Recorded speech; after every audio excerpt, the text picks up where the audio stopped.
บิ่งเข้ามาถึงซอยบ้านฝรั่งแล้วบัดนี้เฮาก็มุ่งตาขึ้นมาโน่นพี่น้องเป็นโน่นอีกคุมหนึ่งของบ้านโน่นพระแดงเอิ้นว่าคุมโน่นม่วงเนาะพี่น้องเนาะคุมป่าม่วงล่ะพี่น้องเพิ่นเอิ้น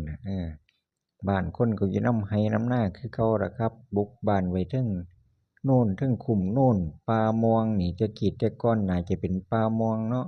ฝั่งขวามือบ้านคนก็เลี้ยงกันสลับกันไปกับไร่ป่ายางไร่ป่ามันสำปะหลังไปนำล่ะพี่น้องคุมโน่นป่าม่วงว่าซั่นพี่น้องเพิ่นตั้งชื่อไว้จังซี้เด้เฮาก็มาเที่ยวมาชมขี่มอไซค์เที่ยวชมวิวสองข้างทางล่ะพี่น้องเออ ปกติแล้วบ้านคนก็บ่ค่อยหลายดอกคุมนี่พี่น้องบ่กี่หลังคาเรือนปลูกบ้านอยู่ตามไร่ตามนาเออถ้าเบิ่งไปนำกันครับพี่น้องแต่ว่าคุมนี่วิวดีพี่น้องสามารถมองเห็นกว้างไกลเพราะว่าเป็นคุมโน่นเทิงโน่นเนาะพี่น้องอา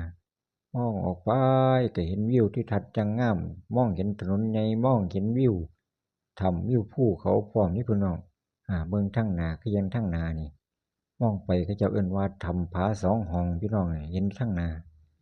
จะมองเห็นถ้ำผาสองห้องก็มองเห็นถ้ำโน่นผาแดงพี่น้องอ่าโอ้ฝั่งขวามือก็เป็นที่ของชาวบ้านที่เพิ่นปลูกหญ้าไว้จะเลี้ยงงัวมองไปอีกก็เห็นถ้ำโน่นผาแดงนี่พี่น้องสูงๆมีพระพุทธรูปองค์ขาวใหญ่อยู่เทิงหน้าผาหั่นพี่น้อง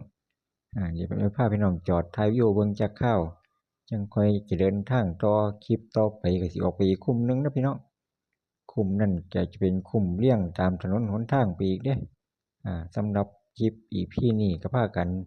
พี่น้องเที่ยวชมวิวของคุมโน่นป่าม่วงก็ว่าได้เนาะพี่น้องเนาะเราจั่งค่อยพ้อกันใหม่คลิปหน้าเด้อพี่น้องเด้อสำหรับคลิปนี้จอดถ่ายวิวจักคราวก่อนพ้อใหม่คลิปหน้าครับผม